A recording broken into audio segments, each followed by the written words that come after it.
আজ 16 জানুয়ারি আপনার নাম আছে তো? আর যদি থাকে, হঠাৎ যদি হিয়ারিং নোটিশ আসে আর আপনার কাছে সঠিক কাগজ না থাকে, তাহলে কি সরাসরি বাদ পড়ে যাবে? আজকের ভিডিওটা স্কিপ করলে ভোটার লিস্ট থেকে নাম কাটা পড়তে পারে, হিয়ারিং এ গিয়ে বড় সমস্যায় পড়তে পারেন, এমনকি ভবিষ্যতে ভোটাধিকার নিয়েও কিন্তু প্রশ্ন উঠতে পারে। তাই অনুরোধ, এই ভিডিওটা শেষ পর্যন্ত দেখবেন এবং চলুন শুরু করা যাক। নমস্কার বন্ধুরা, আমি জানি এই মুহূর্তে এসআইআর নিয়ে ভয়, গুজব আর ভুল তথ্য চারিদিকে ঘুরছে। কেউ বলছে সবার হিয়ারিং হবে, এফিডেভিট দিলেই চলবে, পুরনো কাগজ থাকলেও মানবে না, ঠিক আছে। কিন্তু আজ আমি বলবো নির্বাচন কমিশনের নির্দেশ অনুযায়ী আসল সত্যটা। 16 জানুয়ারি 2025 কেন এত গুরুত্বপূর্ণ?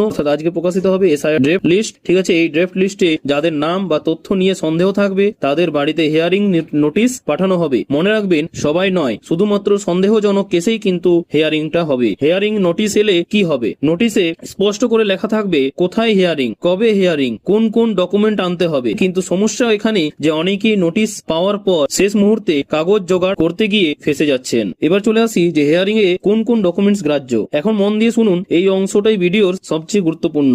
প্রথমটা হচ্ছে সরকারি চাকরি কিংবা পেনশন সংক্রান্ত নথি। এক হচ্ছে, ঠিক আছে, কেন্দ্র বা রাজ্য সরকারি কর্মীর আইডি কার্ড, রাষ্ট্রায়ত্ত সংস্থার পরিচয়পত্র, পেনশন পেমেন্ট অর্ডার পিপিও, ঠিক আছে। আর দুই হচ্ছে যে 1/7/1987 সালের আগের নথি। মানে এই কাজগুলো খুবই শক্তিশালী প্রমাণ। সেটা হচ্ছে কি, যে পৌরসভা কিংবা পঞ্চায়েত সার্টিফিকেট লাগবে, ঠিক আছে। 2 নম্বর হচ্ছে ব্যাংক বা পোস্ট অফিসের পুরনো নথি, এলআইসি পলিসি, ঠিক আছে, কিংবা সরকারি দপ্তরের কোনো রেকর্ড, ঠিক আছে। এগুলো কিন্তু তোমাদেরকে এই নথি হিসাবে দিতে হবে এবং এগুলি হচ্ছে খুব শক্তিশালী কিন্তু প্রমাণ। তারপর জেনে নেবো 3 নম্বরে জন্ম ও শিক্ষা সংক্রান্ত প্রমাণ। সেটা হচ্ছে বার্থ সার্টিফিকেট। তারপর হচ্ছে মাধ্যমিক বা সমমানের পাস সার্টিফিকেট, স্বীকৃত বোর্ড কিংবা বিশ্ববিদ্যালয়। আর 4 নম্বর হচ্ছে জমি ও বসবাসের প্রমাণ, ঠিক আছে। নিজের বা পরিবারের নামের জমির দলিল দিতে হবে, নাহলে সরকারি আবাসন বরাদ্দের চিঠি। তারপর 5 নম্বর হচ্ছে অন্যান্য গুরুত্বপূর্ণ কাগজ। সেটা হচ্ছে এসডিও প্রদত্ত ডোমিসিয়াল বা রেসিডেন্স সার্টিফিকেট আর বৈধ পাসপোর্ট। তারপর হচ্ছে SC ST OBC caste certificate যদি থাকে তাহলে দিবেন। এবার চলে আসি 6 নম্বরে, সেটা হচ্ছে এনআরসি ও ফ্যামিলি রেজিস্টার। এনআরসি তে নাম থাকার প্রমাণ,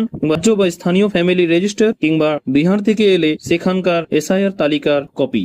এইগুলো কিন্তু আপনাদেরকে দিতে হবে। তারপর চলে আসি যে জন্মসালের উপর নির্ভর করে কিন্তু নিয়ম বদলায়। সেটা হচ্ছে অনেকেই এটা জানেন না যে আপনার জন্মসাল অনুযায়ী ডকুমেন্টের গুরুত্ব বদলায়, ঠিক আছে। এই কারণে একজনের ক্ষেত্রে যে কাগজ চলবে অন্য জনের ক্ষেত্রে সেটা চলবে না। তাই নোটিশে যা লেখা থাকবে সেটাই কিন্তু ফাইনাল। এবার চলে আসি সেই বিশেষ সতর্কতা বার্তা নিয়ে, চলো জেনে নেওয়া যাক। প্রথম হচ্ছে বিদেশে জন্ম হলে ভারতীয় দূতাবাসের ইস্যু করা বার্থ সার্টিফিকেট লাগবে। তারপর 2 নম্বর হচ্ছে নাগরিকত্ব রেজিস্ট্রেশন, সেই অরিজিনাল কিন্তু সার্টিফিকেট অবশ্যই লাগবে। কিন্তু এফিডেভিট নিয়ে বড় ভুল ধারণা, কিন্তু আগে অনেক জায়গায় এফিডেভিট মানা হতো, কিন্তু বর্তমানে নির্দেশিকায় অনেক ক্ষেত্রে এফিডেভিট গ্রহণ করা হচ্ছে না। এখন জোর দেওয়া হচ্ছে সরকারি ও অথেন্টিক ডকুমেন্ট। এবার চলে আসি শেষ কথা, আমি আবার বলছি, নোটিশ এলে আতঙ্কিত হবেন না, ঠিক আছে। গুজবে কান দেবেন না। নোটিশে লেখা ডকুমেন্ট অনুযায়ী আগের থেকে কাগজ গুছিয়ে রাখুন, কারণ ভোটাধিকার কোনো ছোট বিষয় নয়। এই ভিডিওটা আপনার নিজের জন্য এবং আপনার পরিবারের জন্য বা আপনার পরিচিতদের জন্য খুবই গুরুত্বপূর্ণ। তাই ভিডিওটা শেয়ার করবেন, লাইক করবেন, ঠিক আছে, এবং